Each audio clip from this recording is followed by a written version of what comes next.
Gênesis capítulo 31. Jacó foge de Labão. Jacó ficou sabendo que os seus filhos de Labão andavam dizendo o seguinte: Jacó está tirando tudo que é do nosso pai, e às custas do nosso pai que ele está ficando rico. Jacó também notou que Labão já não se mostrava tão amigo como antes. Então o Senhor Deus disse a Jacó: volte para a terra dos seus pais, onde estão os seus parentes, e eu estarei com você. Aí Jacó mandou chamar Raquel e Leia para que viesse ao campo onde ele estava com as suas ovelhas e cabras. E quando chegaram, ele disse: tenho reparado que o pai de vocês já não se mostra tão meu amigo como antes, mas o Deus do meu pai tem estado comigo. Vocês sabem muito bem que tenho me esforçado muito trabalhando para o pai de vocês. Mas ele me tem enganado e já mudou o meu salário umas 10 vezes. Porém, Deus não deixou que ele me prejudicasse. E quando ele dizia: os cabritos com manchas serão seu salário, aí as fêmeas tinham crias manchadas. E quando ele dizia: os cabritos listados serão seu salário, aí as crias saíam todas listadas. Foi assim que Deus tirou os rebanhos do pai de vocês e os deu a mim.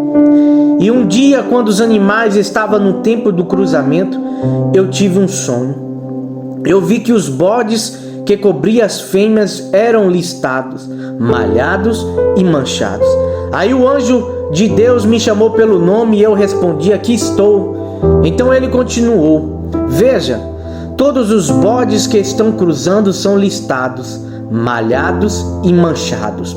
Eu estou fazendo com que isso aconteça, porque tenho visto o que Labão está fazendo com você.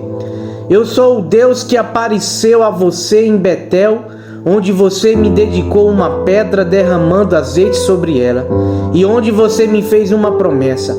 Agora prepare-se, saia desta terra e volte para a terra onde você nasceu. Então Raquel e Leia responderam: não sobrou nada para herdarmos do nosso pai. Ele nos trata como se fôssemos estrangeiras. Ele até nos vendeu e depois gastou todo o dinheiro que recebeu com o pagamento. Toda a riqueza que Deus tirou do nosso pai é nossa e dos nossos filhos. Portanto, faça tudo o que Deus mandou. E Jacó se preparou para voltar a Canaã, onde morava Isaque, o seu pai. E fez com que os seus filhos e as suas mulheres montassem os camelos, e ajuntou tudo o que tinha e partiu, levando todos os animais que havia conseguido com o seu trabalho na Mesopotâmia. E Labão, o pai de Raquel, havia ido para outro lugar a fim de cortar a lã das suas ovelhas. E enquanto ele estava fora, Raquel roubou as imagens dos deuses da casa dele.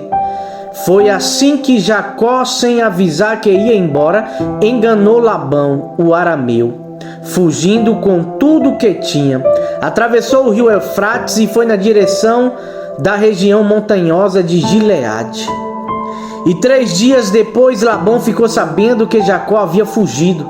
Ele reuniu seus parentes e foi atrás de Jacó. E 7 dias depois, Labão alcançou Jacó na região montanhosa de Gileade. E naquela noite Deus apareceu num sonho a Labão, o arameu, e disse: cuidado, não faça nada a Jacó. E Labão alcançou Jacó na região montanhosa de Gileade, onde ele estava acampado. E Labão e os seus parentes acamparam no mesmo lugar. Aí Labão disse a Jacó: por que foi que você me enganou, levando as minhas filhas como se fossem prisioneiras de guerra? Por que você me enganou fugindo desse jeito, sem me dizer nada? Se você tivesse falado comigo, eu teria preparado uma festa alegre de despedida, com canções acompanhadas de pandeiros e de liras. Você nem me deixou beijar os meus netos e as minhas filhas. O que você fez foi coisa de gente sem juízo. Eu poderia ter feito muito mal a vocês, mas na noite passada o Deus do seu pai me disse assim: cuidado, não faça nada a Jacó.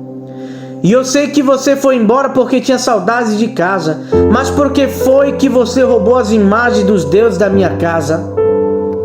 E Jacó respondeu: eu fiquei com medo, pois pensei que o Senhor ia me tirar suas filhas à força. Mas se o Senhor achar suas imagens com alguém aqui, essa pessoa será morta. Os nossos parentes são testemunhas. Se o Senhor encontrar aqui qualquer coisa que seja sua, pode levar. Acontece que Jacó não sabia que Raquel havia roubado as imagens.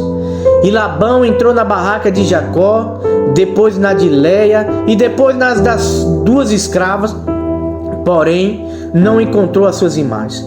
Então foi para a barraca de Raquel. Aí ele procurou em toda parte, porém não achou nada, pois Raquel havia posto as imagens numa sela de camelo e estava sentada em cima. E ela disse ao pai: o Senhor não fique zangado comigo, porque eu não me levantar, mas é que eu estou menstruada. Foi assim que Labão procurou as suas imagens sem as encontrar. Aí Jacó ficou zangado e ele disse a Labão: o que foi que eu fiz de errado? Qual foi a lei que eu quebrei para o Senhor me perseguir com tanta raiva? Agora me mexeu em todas as minhas coisas. Será que encontrou alguns objetos que são seus? Pois ponha esses objetos aqui na frente dos meus parentes e dos seus, para que eles julguem qual de nós dois está com a razão. E durante os 20 anos que trabalhei para o Senhor, as suas ovelhas e as suas cabras nunca tiveram abortos. Eu não comi um só carneiro do seu rebanho. Nunca lhe trouxe os animais que as feras mataram, mas eu mesmo pagava o prejuízo. O Senhor me cobrava qualquer animal que fosse roubado de dia ou de noite. E a minha vida era assim: de dia o calor me castigava e de noite eu morria de frio. E quantas noites eu passei sem dormir. Fiquei 20 anos na sua casa, trabalhei 14 anos para conseguir as suas 2 filhas e 6 anos para conseguir os seus animais. E ainda por cima, o Senhor mudou meu salário umas 10 vezes. Se o Deus dos meus antepassados, o Deus de Abraão, o Deus a quem Isaque temia, não tivesse estado comigo, o Senhor teria me mandado embora com as mãos vazias. Mas Deus viu o meu sofrimento e o meu trabalho que tive, e ontem à noite ele resolveu a questão. E Labão respondeu a Jacó assim: estas filhas são minhas, os netos são meus, estes animais são meus, e tudo que você está vendo é meu.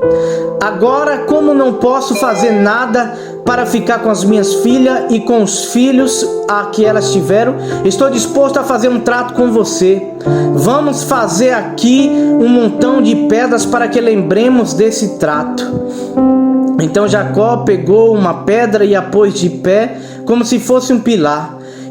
E depois disse aos seus parentes que a juntassem e amontanhassem pedras. E eles fizeram um montão de pedras e depois tomaram uma refeição ali do lado dele. E Labão pôs naquele lugar o nome de Jegar-Saaduta, e Jacó o chamou de Galeede. E depois Labão disse: esse montão de pedras servirá para que nós dois lembremos desse trato. Foi por isso que aquele lugar recebeu o nome de Galeede, e também teve o nome de Mispa, porque Labão disse: que o Senhor Deus fique nos vigiando quando estivermos separados um do outro. E se você maltratar as minhas filhas, ou se você casar com outras mulheres, mesmo que eu não saiba o que está acontecendo, lembre que Deus está nos vigiando. E aqui estão as pedras e o pilar que coloquei entre nós dois. Um montão de pedras e o pilar são para lembrarmos desse trato. Eu nunca passarei para lá deste pilar para atacá-lo, e você não passará para cá deste montão de pedras e deste pilar para me atacar. O Deus de Abraão e o Deus de Naor será juiz entre nós. Então Jacó fez um juramento em nome do Deus a quem Isaque, o pai, temia, e ele ofereceu um animal em sacrifício ali na montanha e convidou os seus parentes para uma refeição. E naquela noite eles comeram e dormiram ali na montanha. E na manhã seguinte Labão se levantou bem cedo, beijou as suas filhas e seus netos e os abençoou. E depois foi embora, voltando para a sua terra.